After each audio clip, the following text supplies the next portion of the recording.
예수님이 부활한다는 것을 믿었느냐? 믿어서 간 게 아니에요. 예수님의 말씀이 기억났느냐? 기억나서 간 게 아닙니다. 그 무덤을 찾아간 이유는 오늘 성경 1절 2절에 보게 되면 안식일이 지나가자마자 새벽에 일어나 무덤으로 향합니다. 그 이유는요, 15장에 예수님의 장례식이 나옵니다. 예수님의 장례식이 너무 빨리 졸속으로 빨리 진행됐어요. 준비되지 않고 진행됐습니다. 예수님이 남의 무덤을 빌려서 그 무덤에 들어가셨습니다. 이것을 바라보는 여인들이 가슴이 아팠습니다. 장례라도 제대로 치러드려야 되는데, 가는 길 좀 멋있게 보내드려야 되는데, 이게 사람의 마음입니다. 여러분, 할 수 있는 거 가는 길이라도 좀 멋있게 보내드리려고 빚도 얻고 무리해서 이 장례식을 준비하는 거예요. 이 여인들이 이것 좀 하고 싶어서 너무 마음이 서운한 거예요. 평생을 사랑했던 예수님 저렇게 허무하게 가시는 거, 우리가 아무것도 해드린 것이 없구나 라고 하는 그 서운한 마음 때문에 찾아가는 겁니다. 그래서 그 손에 뭐가 들려있냐면 향유가 들려있는 거죠. 장례식 때 예수님에게 제대로 한번 발라드리지도 못했어요. 그 몸에다가 좀 향수라도 좀 뿌려드리고 좀 제대로 좀 이렇게 싸매서 무덤에다 좀 장사 지냈으면 좋았을 뻔했는데, 이 여인들은 그거 못한 거예요. 그래서 한 가지 소망은 바로 뭐냐면 그 무덤에 가서 예수님 죽음에다 향유라도 좀 바르고 서운한 마음 달래려고 무덤에 가게 된 것입니다. 여러분, 그런 마음으로 우리는 죽음 뒤를 찾아가는 거예요. 내 마음이 조금 위로받고자, 내 서운함 조금 풀리고자 찾아가는 겁니다. 무덤에 찾아가는데 걱정거리가 있습니다. 오늘 여러분 화면을 보셨겠지만 3절에 보면 누가 우리를 위하여 무덤문에 있는 저 엄청난 돌을 굴려줄 것인가. 오늘 예수님을 만나러 가고 그 몸에 좀 바르려고 하지만 그것조차도 안 되는 것이 인생입니다. 예수님과 우리 사이에 어마어마한 돌문이 가로막혀 있기 때문입니다. 내 힘 가지고는 그 돌문을 빗겨 세울 수가 없습니다.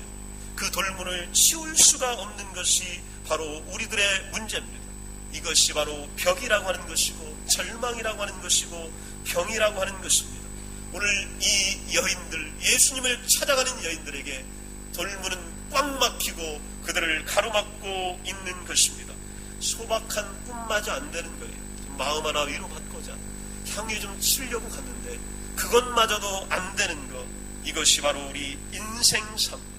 우리 인생이라고 하는 거 크게 욕심 안 내고 좀 작게 소박하게 살겠다는 거, 그것조차도 안 되는 거, 그래서 더 서운하고 그래서 더 안타깝고 그래서 더 눈물이 흘리는 것, 이것이 바로 우리 인생임을 우리들에게 보여주고 있습니다. 그런데요, 오늘 무덤 앞에 딱 와보니까 무덤문이 열려있는 겁니다. 그 엄청난 돌이 이렇게 굴려져 있는 겁니다. 4절에 보니까 누가 저 문을 옮겨줄 것인가. 그런데 성경에 보니까 걱정을 태산처럼 하고 왔는데 돌문이 저절로 열려 있더라, 이렇게 보여지고 있습니다. 여러분, 이것이 부활의 시작입니다. 로마 병정들이 막아서면 어떡할 것인가. 그런데 와보니까 병사들이 죽은 자들처럼 힘도 못 쓰고 깜짝 놀라고 있는 모습을 보게 되는 것입니다. 오늘 무덤은 비어있고 흰 옷 입은 젊은 남자가 앉아 있습니다. 이것이 바로 부활입니다. 오늘 부활의 기쁜 소식을 이 여인들은 전해들은 겁니다. 그런데 예수님이 부활하면 춤춰야 되잖아요. 예수님이 부활하면 날뛰어야 되잖아요. 그런데 이 여인들이 두려워합니다. 오늘 오금이 졸이는 거예요. 큰일을 만나게 되면 발발발발 사람들이 떱니다. 아무것도 못하고 막 그냥 신음하는 소리를 내는데, 이 여인들이요, 당신들이 그렇게 사랑했던 예수님, 당신들이 몸에다 좀 향유나 바르려고 찾아왔던 그 예수님이 살아나셨는데 오늘 두려운 거예요. 오늘 무서운 겁니다. 왜 그럴까요? 사람들은 상식과 지식을 벗어난 일이 우리 앞에 발생하면 두려운 겁니다. 무서운 거예요. 그리고 나서 기대했던 결과가 너무 크게 나타나면 여기에 대하여 불안해하는 것입니다. 서울에 있는 어떤 목사님이 신방을 갔는데요, 어떤 집사님이 굉장히 불안해하시더래요. 그래서 물었습니다. 집사님, 왜 불안해하시나요? 그랬더니 이 집사님 하신 말씀이, 그게 아니고요, 우리 아들이 어제 시험 점수를 받아왔는데 너무 불안해요. 그래서 목사님이 물으셨대요. 아니, 점수를 몇 점이나 받아오셨는데 그러시나요? 우리 우리 아들이 어제 점수를 받아왔는데 95점 받아왔어요. 여러분, 우리 강남에서 하는 얘기를 듣는 것 같지요. 1등 해야 되고 때로는 만점을 받아야 만족스러운 이런 걱정을 이 집사님이 하는 줄 알고 목사님이 아니 집사님 95점이면 얼마나 높은 점수예요. 그러면 됐지. 그게 뭐가 걱정거리고 불안합니까? 그랬더니 이 집사님이 하시는 말씀이 목사님 모르시는 말씀 하지도 마세요. 우리 아들 이놈이 평상시에 50점 받던 애입니다. 그런데 오늘 갑자기 평접고 가져왔는데 95점 받았다고 하니 이거 사고 친 게 틀림이 없습니다. 뭔가 일이 터질 겁니다. 그러면서 불안하다고 이야기하더라는 것입니다. 사람이 죽으면 무덤에 있어야지 어떻게 해서 무덤에 없느냐. 만약에 예수 안 믿는 사람이 무덤에 갔는데 우리 부모님의 죽음이 무덤에 있지 않으면 엄청나게 두려운 겁니다. 불안한 거예요. 무서운 거예요. 이게 무슨 일이냐 하는 얘기입니다. 오늘 이 세 여인들은 예수님의 죽음이 없는 것을 보고 불안해합니다. 두려워합니다. 6절에 보면 이런 여인들에게 예수님이 이 천사가 뭐라고 하냐면 예수님께서 부활하셨습니다. 어찌하여 산자를 죽은 자 가운데서 여기 계시지 않는 자를 찾느냐. 예수님은 여기 계시지 않고 살아나셨느니라 이렇게 말씀하고 있습니다. 여러분, 왜 우리가 이 죽음이 눈앞에 있어야 정상인데 부활했다는 것이 믿어지지 않을까요? 그 이유가 있습니다. 왜냐하면 우리는요, 역사라고 하는 건요, 태어났을 때부터 죽을 때까지가 역사입니다. 그 죽음 이후의 세계는 우리 잘 알지 못합니다. 장례 잘 치러드리고 제사 잘 지내드리고 무덤 잘 갖고 드리는 거, 여러분 그게 역사가 아니라 우리 위로받자고 하는 짓이잖아요. 그거 잘해준다고 우리 그분이 어디로 가는지 우리 몰라요. 여러분 장례 잘 치러준다고 해서 죄 많이 지은 사람이 예수 안 믿는 사람이 천국 가는 거 절대 아닙니다. 무덤 크게 한다고 해서 여러분 좋은 자리 차지하는 거 아니에요. 우리가 위로받고 위안 삼고 우리 마음 서운한 거 달래려고 그렇게 하고 있는 거예요. 역사는 거기서 끝나는 겁니다. 그 이유는 우리 한 번도 경험한 적이 없습니다. 알지도 못합니다. 그런데 오늘 부활은 어떤 거냐면 내가 알지 못하는 지금까지의 나의 역사 밖의 이야기가 들려지는 겁니다. 죽음 이유를 우리는 전혀 몰랐어요. 알지 못했는데 이 죽음 저 너머의 세계에 있는 또 다른 이야기가 우리 가운데 들어온 겁니다. 그랬더니 우리가 충격이 되는 거예요. 이게 무슨 일이냐? 이런 일이 어떻게 일어날 수 있느냐? 이렇게 말씀하고 있는 겁니다. 오늘 예수님이 육체적으로 부활한 걸 여러분 믿으시는 줄로 믿습니다. 그분이 다시 여러분의 손을 잡아주는 거 믿으시는 줄로 믿습니다.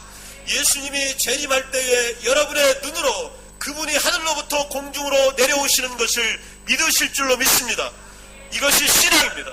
그런데 우리가 또 한 가지를 믿어야 됩니다. 그것은 바로 뭐냐면 내 역사 밖의 이야기들이 이제는 시간과 공간을 초월하여 내 시간과 내 공간으로 주님과 함께 들어온다는 사실을 믿으셔야 합니다. 오늘은 우리가 때로는 질병 가운데 고통 가운데 있는 것이 내 역사입니다. 그러나 주님이 쓰는 역사 밖에는 어떤 일이 있냐면 치유와 고침이 있습니다. 살아나는 일들이 있습니다.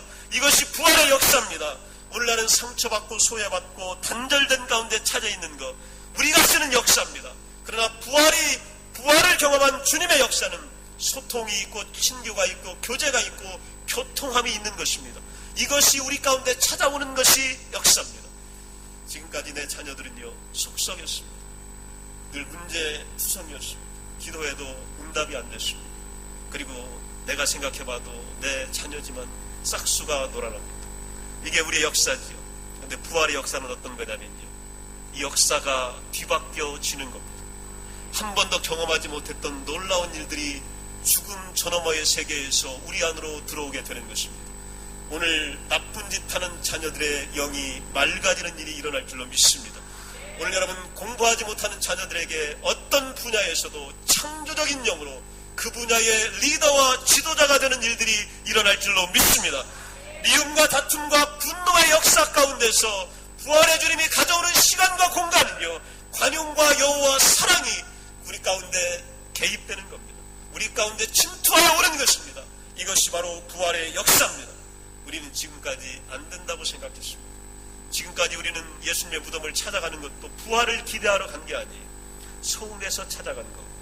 그 그 무덤에 가서 그 죽음에다가 좀 기름이나 바르려고 찾아간 거고, 가면서도 걱정투성입니다. 저 병사들을 어떻게 처치할까? 저 문은 내가 어떻게 열까? 이것이 바로 우리의 신앙이었고 우리의 인생이었고 여기까지였습니다. 그런데 부활이 우리에게 주는 의미는 여기까지 어떤 우리 인생을 저 바깥으로 인도하여 가는 것입니다. 저 바깥의 역사, 예수님이 만들어가는 새로운 놀라운 일들이 우리 안으로 찾아 들어오게 되는 것입니다. 오늘 여러분, 죽음과 더불어 살아오시면서 기대도 못했고 생명에 대하여 열망도 못했고 변화에 대하여 감히 그 어떤 생각도 못했던 이 죽음의 세계 가운데 부활하신 하나님의 위대하신 능력으로 말미암아 예수 그리스도께서 새로운 역사를 여러분의 삶 속에, 가정 위에, 부부 사이에, 자녀 가운데, 사업과 장사하는 곳에, 신앙생활 가운데 찾아들 줄로 믿습니다. 이것이 바로 새로운 역사의 시작입니다. 부활을 믿는 자들에게는 이 역사가 시작됩니다. 오늘 기도하는 여러분들에게, 오늘 예배에 참석한 여러분들에게 놀라운 일들이 일어날 줄로 믿습니다. 다 같이 자리에서 일어나시겠습니다. 가슴에 손을 얹으시고 아픈 부분에 손을 얹으시기 바랍니다. 부활은 죽음 너머의 세계가 내 안에서 펼쳐지는 겁니다. 내가 한 번도 경험해보지 못했던 어마어마한 일들이 내 안으로 찾아 들어오는 일들입니다. 여러분 무슨 문제를 안고 있습니까? 여러분 무슨 걱정을 하고 계십니까? 오늘도 기도했지만 어떤 절망의 느낌으로 오늘도 앉아 계십니까? 그러나 오늘 3일 만에 부활하신 예수 그리스도는 놀라운 은혜의 시간을 가지고 기적을 가지고 여러분을 찾아오십니다. 그리고 여러분을 바꾸십니다. 여러분의 문제를 해결하여 주십니다. 그리고 여러분에게 걱정하지 말라고 하시고 나도 부활했으니 너희도 부활할 거라고 말씀하여 주십니다.